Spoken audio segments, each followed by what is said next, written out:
everyone. Welcome to This Just In. And It's Grim, a bi-weekly series where two friends of 3 decades chat about dark subjects. Before we begin, you should be warned that our series contains language, themes, and material not suitable for children or sensitive Sallies. So hide your babies and your boomers, and let's dig in.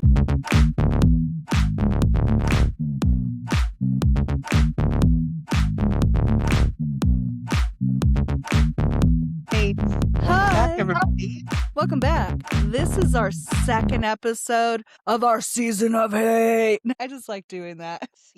Yeah, we're going over hate groups this season, guys. If you've listened to the last one, it was about Westboro Baptist Church. And this one is pretty rough. I had a rough time reading some of this stuff, for sure. Same. Did never heard of this group before, gonna be honest. So we're chatting about the Golden Dawn. And this is a hate group with political ties based out of Greece. That's about the best way I could sum them up without giving too much away. And I guess before we jump into it, let's let Mima give our listeners and viewers a trigger warning. Hey, take it away, Mima. This episode contains topics about hate crimes, murder, racism, and hate speech. Pay attention so we don't go on repeating this nonsense. Enjoy the episode. Thanks, Mima. So, I'm going to jump into this by chatting about hate groups in general. We know about hate groups like Westboro Baptist Church or the KKK because our society here in America have identified them as such. But what if that weren't the case? What happens when you live in a society where hate groups are allowed to cross lines while being protected? What happens when you live in a society where hate groups make the rules? We have a pretty good idea. We spoke about the Taliban's rise to power and how they've erased rights for most humans that live in Afghanistan. We all have heard in recent years of the oppression coming out of North Korea. Dictatorship and warlords terrorizing the landscape. And we can't escape our own history. During the 50s and 60s, when societies allowed militias, many times police officers, to terrorize the South and hang young black men in their front yards. Everyone today should know better, especially in Western societies, and we don't. We elect officials that are part of an ecosystem of hate. We vote and inevitably pay for policies that harm humans. And when someone crosses a line out of hate, like killing an innocent person in the street because of the color of their skin, we give them a pass. When you really think about it, civilization hasn't come a long way. So I'm going to take us back to where it began. Because breaking news, they still haven't gotten it straightened out either. Greece is known as being the birthplace of democracy. Art, theater, literature, and philosophy. Still, it struggles with concepts of human rights and hate crimes to this very day. Because Greece's history is broken up over large periods of time, its modern state is considered to have been established in 1821, following the fall of the Ottoman Empire. Following its independence, Greece became a parliament and governance and began a modernization of the country, eventually leading Athens to become the capital. But cultural progress would be halted during the Balkan Wars, even though it allowed Greece to double its size. But then the Greco-Turk War would damage those numbers. And soon after that war ended, Greece found themselves battling in World War II. But it would be Greece's first civil war in 1944 that would highlight where the country was headed culturally. Not only was it the first major confrontation during the Cold War, but it ended with Greece becoming a member of NATO and establishing parameters around human and civil rights for its people. Fortunately, it doesn't mean the journey has been easy, and Greece has continued to see waves of hate crimes perpetuated against its civilians, most notably with the Golden Dawn, a group that infiltrated politics, further halting that progress. Now, let's take a quick break, and when we return, Amy is going to talk to us about magazines, the real medium for hate mongering. Hey listeners, if you live in Colorado and haven't added functional fungi to your wellness routine, you might be missing that key ingredient. That's right. Studies show that mushrooms can have a variety of benefits, And the folks over at Activated Brands have done the science for us. Located in Arvada, Colorado, Activated uses the latest in extraction technology to create high-quality mushroom products like gummies and elixirs. So you get the benefit in convenient and tasty ways, like sour melon or strawberry horchata gummies, and the apple mint elixir. And not just products, Activated Brands host workshops, offer a community workspace to local growers, and have all of supplies, information, and advice available if you want to grow for yourself. And that's why you can trust a company like Activated Brands. They are always willing to share their expertise. But don't take our word for it. Go see for yourself. The lab is open. For more information like hours and location, or to order products, you can visit activatedbrands.com or check them out on Instagram. Now back to the show. Yeah, So whatever. the origins of Golden Dawn trace back to December of 1980 when Nikolaos, and it says here Nikos for short, and a small group of far-right activists launched a magazine called Krisi Avgi Golden Dawn. Nikos had been an active far-right politics for years and had previously been arrested for politically motivated offenses, including beatings and illegal possessions of explosives, which contributed to his discharge from the military. The magazine was explicit in its neo-Nazi sympathies. Some issues featured swastikas, Nazi imagery, and praise for Adolf Hitler and other extremist figures. Publication was unabashedly aligned with National Socialism, and its rhetoric would become the ideological foundation of the movement that followed.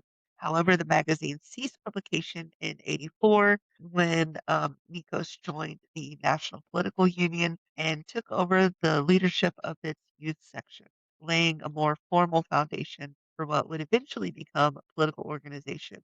Now, Rox is going to go over before all of this started. Thanks, Haley. So, Nikos, that's what we're calling this guy. This rat bastard. Anyways, Nikos P. Pants. Yeah, that's what we're going to call him. Nikos P. Pants was born in Athens in 1957. He grew up in a time of economic hardships under the regime of the colonels. In hindsight, this environment could have contributed greatly to his outcome. The regime of colonels was a dictatorship that resulted from a coup. Following World War II, there was a division in Greece between those who believed in the Axis occupation and those who did not want to be involved in World War II. This boiled until those who wished to return to a more traditional way of life overthrew the caretaker government just 3 months before elections. The new leaders pushed a message of anti-communism, a return of traditional Greek Orthodox beliefs, state-controlled education that reinforced ideological indoctrination of ethnic homogeneity. No, it's not homogeny. Of ethnic homogeneity and punishment of those who followed anything else. Growing up during a military dictatorship of censorship and nationalistic rhetoric, as we saw with Hun Sen in Cambodia, can have serious implication during the development of a young man's life and lead them to take just as drastic measures. That magazine would only end up being a taste of what Nikos P. Pants was capable of. I'll stop saying P. Pants, even though I don't want to. But during his schooling years, he protested heavily against democratic issues and was arrested multiple times during his youth for assaulting journalists and causing disruptions during funerals of leftist political figures. He would end up joining the Greek army, like Amy said, serving as a commando in the special forces, and, like Amy said, was dismissed after his arrest for illegal possessions of firearms and explosives, but he was actually attempting to use those against who he perceived as the left enemy. So that's like essentially what the charge was for. These actions landed him in prison multiple times, giving him access to other extremists, including Papadopoulos, the Greek military officer and dictator who had led the regime of colonels. And with hate in his heart and the whispers of commanders in his ear, he was ready to begin his journey of xenophobia, Zionist politics, under the guise of the Golden Dawn. So by 1985, what began as a fringe extremist publication had started transforming into something far more organized and far more dangerous. Under the leadership of Nikos, the ideological circle surrounding that magazine, Prissy Abby, began evolving into a structured nationalist movement. This period from 85 to 93 is where Golden Dawn stopped being just a magazine and started becoming a machine. In the 1980s, Golden Dawn began organizing itself along rigid hierarchical. What's with words today? Fuck those words. They do. They're smart. Nikos adopted the title Archegos, which means leader, a term historically associated with authoritarian and fascist movements in Europe. The structure was not a traditional political party. It resembled something closer to paramilitary formation. Members were organized into local cells, calling themselves like a nuclei. These groups operated under a strict internal discipline. Orders flowed downward and loyalty flowed upward. Decades later, during the 2015 to 2020 uh, criminal trial, Greek prosecutors would argue that this early command structure laid the foundation for what the court ultimately ruled was a criminal organization. Golden Dawn in the late 1980s did not attempt subtly. The issues of the magazine that they had featured Adolf Hitler, swastikas, praise for the so-called discipline of the third, transitions of National Socialist writings, translations of National Socialist writings, and then references to blood and soil rhetoric. Some editions reportedly included commemorations of Hitler's birthday, symbolic acts that resurfaced years later in court proceedings, and as evidence of ideological continuity. Unlike other European far-right groups that softened their public image, Golden Dawn at this stage was explicit. It is identified openly with National Socialism. But Golden Dawn did not rely solely on imported Nazi ideology. It fused National Socialism with Greek ultra-nationalist mythology. The propaganda claimed that modern Greeks were biological heirs to ancient warrior civilizations. Articles promoted the idea of Hellenic racial purity. Immigrants were described as invaders and pollutants. Anti Semitic conspiracy theories appeared in print, alleging global manipulation by Jewish elites. Anti Turkish rhetoric invoked centuries of historical conflict. And perhaps the most significantly, the group framed immigration as demographic warfare. Language used in the 1980s would later echo almost verbatim the speeches during Golden Dawn's parliamentary years. Greece had emerged from military dictatorship in 1974. Political wounds were still fresh, and the divide between the left and right remained volatile. The Golden Dawn seized on that tension. Its publications portrayed left-wing activists as traitors to the nation. They accused political opponents of destroying Greek identity and collaborating with foreign powers. I was just about to say the left-wing activists portraying them as traitors sounds very, very familiar, doesn't it? It does. It does. Yeah, everybody pay very close attention to like what these people stand for and represent, and because I mean we could just be holding a mirror up, you know? I was thinking that too. I was like, how many times have we been going over some of these things that we've been talking about? It's just like, hello. That's why when we're like, it's in the fascist playbook. We have all these other accounts to pull from. I mean, that's it. It's very simple, you know? They all do the same thing. Like, they really do. It's fucking crazy. Anyways, sorry, Amy. No, it's fine. So, Golden Dawn began actively targeting young men. They organized small ideological study groups, physical training sessions, nationalist commemorations, and torchlit gatherings that visually echoed fascist rallies of the 20th century.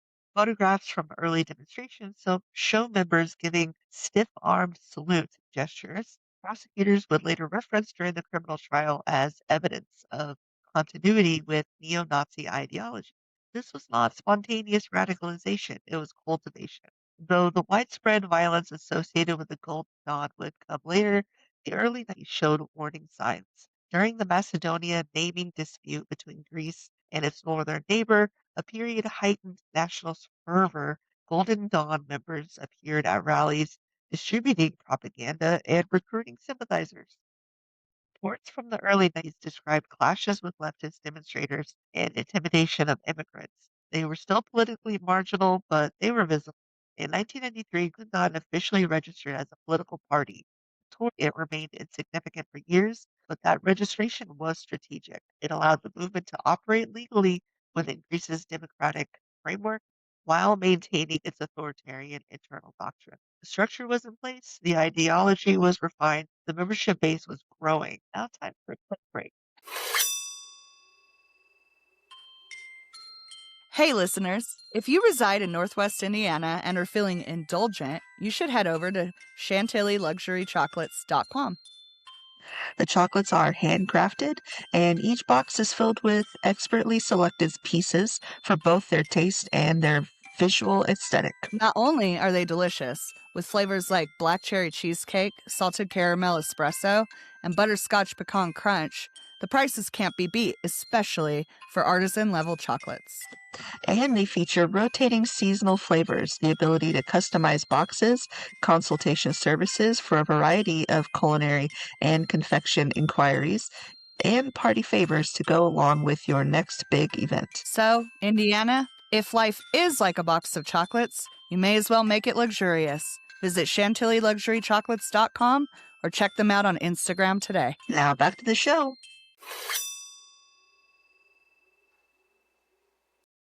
Yeah. So Golden Dawn in politics. By the mid to late 1990s, Golden Dawn attempted to participate in elections but gained only fractions of a percent of a vote. In 96 legislative elections, for example, the party received less than 0.1% of the national vote. Politically insignificant, yet symbolically they were testing the system. During this era, Golden Dawn began adjusting its public rhetoric. While the core leadership remained committed to National Socialist ideology, the party's outward messaging shifted towards broader themes: anti immigration, anti globalization, law and order in politics, and protection of Orthodox Christian identity. The overt Nazi symbolism that had characterized the 90s became less visible in official materials, replaced by coded nationalist language, though internal documents and speeches continued to reflect extremist roots. Street level activity increased in working class neighborhoods of Athens, particularly in areas experiencing rising immigration. Members organized so called neighborhood patrols claiming to protect Greek citizens. Critics and human rights groups documented patterns of intimidation and violence against immigrants during this period. So many incidents went underreported or unprosecuted. The early 2000s marked a transitional phase.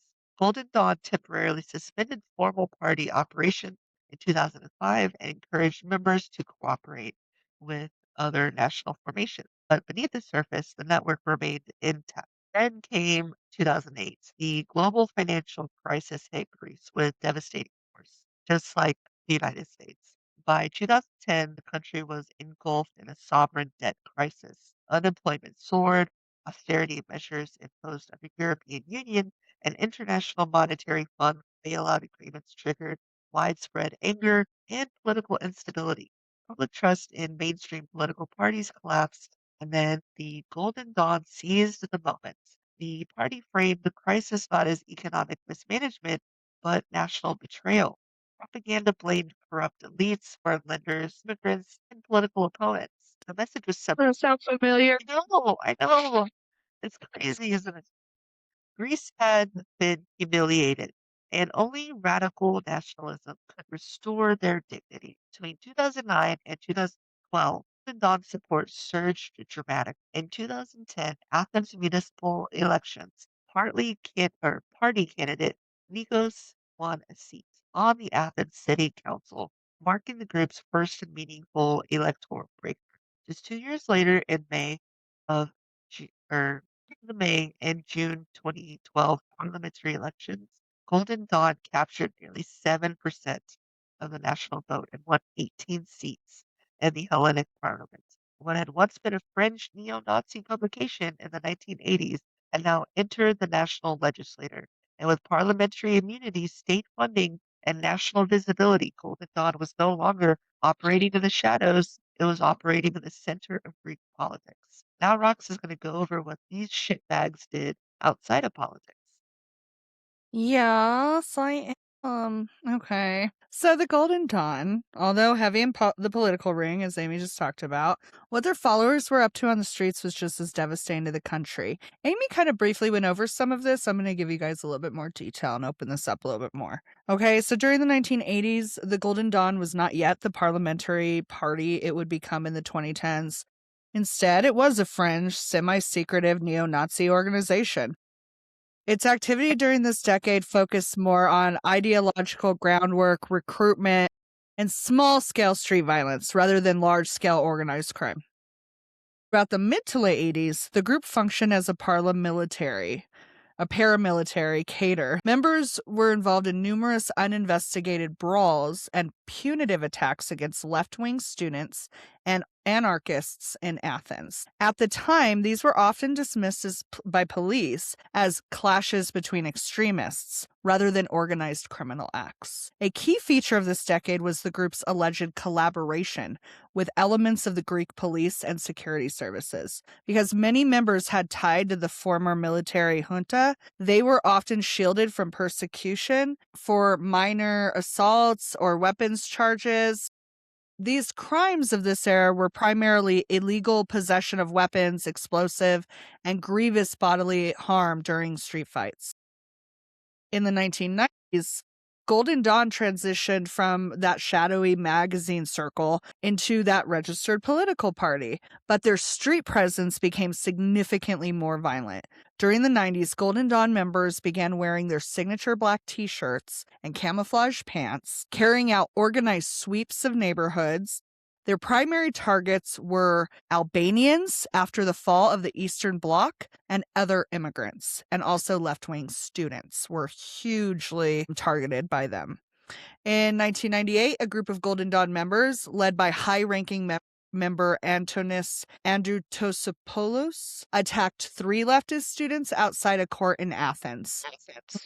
One student, Dimitris Kousaris, was nearly beaten to death.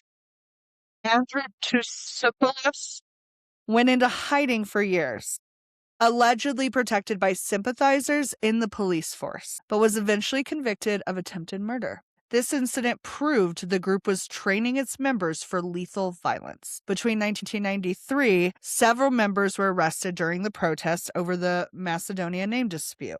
Now, while the protests were nationalistic, Golden Dawn used them as cover to engage in riots and carry out assaults on police and rival protesters. Members of the Golden Dawn also began attacking free speech. The group began a campaign of intimidation against bookstores, newspapers, and publishers that they deemed anti-Greek. This included arson, vandalism, and physical intimidation. Members would storm book presentations or cultural events, disrupt them with violence, and then vanish before police arrived. Moving into the 2000s, the Golden Dawn continued their violent and racially motivated street sweeps. But the more politically involved the group became, the more spotlight they had to contend with. And like Amy said, they tried to really clean up their message during this time, or like their outward message, I guess, or how they were seen. And to their detriment, the people of Greece were starting to put the pieces of their true message together. Unfortunately, as Amy spoke about earlier, they had already infiltrated the government, and their downfall would be violent, the trials never ending, and the people scarred. So to speak more on how Greece fought back, Amy is going to walk us through the arrests, trials, and if the Golden Dawn is done for good. So, for years, the Golden Dawn operated in the gray zone, the political party on paper, but something more organized beneath the surface. That illusion shattered September of 2013. On the night of September 17th, 2013, an anti-fascist rapper named Pavlos Vysis, known by his stage name Killa P, was stabbed to death in the Athens suburb of Hiracini. We're killing these names today, dude. We're doing it. So the man arrested at the scene was Georgios Rupakias, Yeah. So he was not a random extremist. He was a member of the Golden Dawn. Witnesses described a coordinated group attack. Phone records later revealed communication between local party officials and members present that night. What initially appeared to be an isolated act of violence quickly began to look like something more structured. Public outrage exploded across Greece. Thousands took to the street demanding accountability. International media scrutinizing Golden Dawn's long history of violence against immigrants, left wing activists, and political opponents. Within days, Greek authorities launched an unprecedented crackdown. On September 13, police arrested Golden Dawn leader Nikos, along with several high ranking party officials and sitting members of parliament. It was a stunning moment in modern Greek history. For the first time since the fall of the military dictatorship in 1974, elected lawmakers were being detained in a sweeping criminal investigation. Can it just be us next, please? Huh? I just want it to be us next, please. Just us? Just us. Our government. Yeah, no, same. We need this shit so We bad. don't have, I know, we don't have any kind of fucking accountability here, like how they did in Brazil. You know what I mean? Like that. I'm like, dude. Yeah, and in UK right now. Yeah. Yeah. Mm-hmm. Yep. Yeah. Yep. Anyways. No No accountability. accountability. So police raids uncovered firearms, ammunition, Nazi memorabilia, and internal documents. Prosecutors alleged that the Golden Dawn operated not merely as a political party, but as a structured criminal organization with centralized command hierarchy. Prosecutors charged dozens of members with participation in criminal organization. So that the indictment included the murder of Pablo Spices, attempted murder of an Egyptian fisherman in 2012, violent assaults on communist trade unions, extortion, weapons possessions, and coordinated attacks targeting immigrants. The central argument was groundbreaking. Golden Dawn prosecution said simply not a party whose members committed crimes. It was a criminal enterprise disguised as a political party. Trial formally began in April of 2015. It would become one of the longest and most consequential political trials in modern European history. Over 5 years, the court heard testimony from hundreds of witnesses, survivors of attacks, described coordinated beatings carried out by organized squads. Former members testified about the military style discipline and the top down orders. Phone records presented in court showed real time communication between local operatives and senior leadership on the night. Prosecutors argued that violence was not incidental, it was institutional. On October 7, 2020, tens of thousands gathered outside Athens Court of Appeals waiting for the verdict. The decision was historic. The court ruled that the Golden Dawn was, in fact, a criminal organization. 7 top leaders, including Nikos, were convicted of directing a criminal enterprise. 11 former members of the parliament were convicted of participation, and Georgios Ropektius received a life sentence for the murder of Pablo Spices. Other members received prison sentences ranging from 5 to 13 years. The ruling marked the first time in modern Europe that the neo-Nazi party represented in parliament had been legally disbanded and dismantled the criminal organization. Even before the verdict, Golden Dawn's political power had begun to crumble. 2019 parliamentary elections, the party failed to secure the minimum threshold needed to re-enter parliament. After the convictions, its offices effectively shut down. Public support evaporated. Former members splintered into smaller nationalist factions. Golden Dawn, once the third largest political party in Greece, collapsed almost overnight. Yet the story does not end with convictions. Some former members attempted to reorganize under the new party names. Ideological allies sought to distance themselves from the criminal label while maintaining nationalist rhetoric. In 2024, Gus was released from prison under conditional restrictions due to health concerns. Let him die in prison? Yeah. Anyways, a decision that reignited debate and anger among victims. Meanwhile, Greek courts have continued monitoring far right political formations to prevent individuals convicted in the Golden Dawn case from re entering parliament under proxy arrangements. The legal dismantling of the Golden Dawn sent a powerful message, but it also raised a sobering question. Can extremist ideology be in prison? Golden's rise was fueled by economic despair, political disillusionment, and nationalist myth-making. Its fall was driven by evidence, rule of law, and society unwilling to normalize organized hate. And the 2020 verdict was simply not about one murder. It was about whether democracy could defend itself. And in the courtroom in Athens, it did. Go Athens. Yep.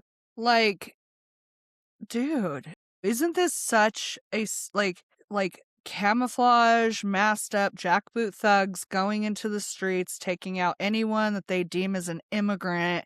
Like, guys, like it's right there.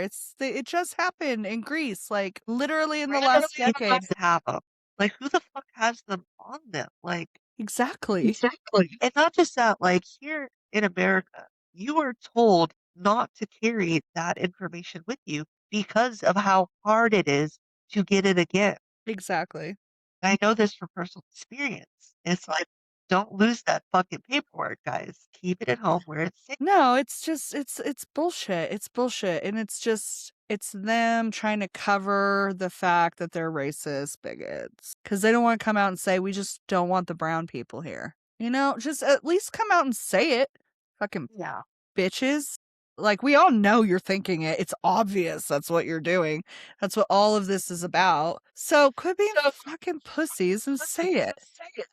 Like And in that area, the turmoil between countries is insane. Like, whenever I was looking it up, like, the disgust for Turkish people over there. Yeah. But if you read about the history, I mean, Right. it's just a lot. it is a lot. So the generational hatred for the different countries, and it's in such a small area. This would be like the equivalent of people from Texas thinking that people from Oklahoma are the most disgusting people on earth Right. and they need to die and they're not allowed in your country. It's crazy. It And is. maybe at one point Oklahoma was part of Texas, and now it's called something else. And then, they're not Right. honoring. It's just No, we it's need to sad. just fucking everybody needs to grow up, and the beef that your grandparents had should not be your beef. Nah. In Aren't y'all tired? Why are you God. taking on extra bullshit? Aren't you tired? Like, don't do that. It's I mean, I don't know. I just feel like it's was mind-blowing to read about this information, to know that it was going on in Greece. And like that's what I kept thinking. Like Greece is kind of the foundation for how we built our system here. And if they haven't gotten it right yet, like Yeah. no wonder we haven't gotten it right yet. We're one of the newer systems in countries in the world. But I mean, it kind of like gives fuel to those people who say that democracy doesn't work, you know? Yeah. So yeah. Yeah, well, guys, I'm so sorry if we bummed you out, but we're not. Also, thanks for listening. Yeah, absolutely. Oh, do And you want to just remember, tell? Huh? I was like, Okay. just remember that this shit happened like A couple over years there. ago. Yeah. And like the same time shit was hitting the fan over here, shit was hitting the fan over there. And in Brazil, like it reminds me a lot of like Bolsonaro and Lula and what that was like. It's just the more we research these topics and the more I find out how we're not very different in this country from other countries and what's going on, it's like, I don't know if it makes me feel more scared for what's going on or more connected to other people and know that, like, well, we're at least, if we're all going through this, then we're all together in that too, kind of, I don't know. But guys, we're going to continue the season of hate. Next episode, Amy, do you want to tell them what it is? About the gray wolves. It's about the gray wolves, and not the gray wolves that are like in packs in the woods, not those ones. No, no, no. This is the season of hate. It's a hate Yes, group. the hate group that I have no idea about. Same. I'm going in Wolves. blind just like I did with Golden Dawn. So, and I don't want to say pleasantly surprised. I was horrified, but like I was shocked that this was as big of a thing as it was. I thought it was going to be kind of a small little, like they did like a little bit of hate crime and then they, went to jail. But no, this was a whole thing. So we'll see what Grey Wolves has to offer, and you guys will too. Yep.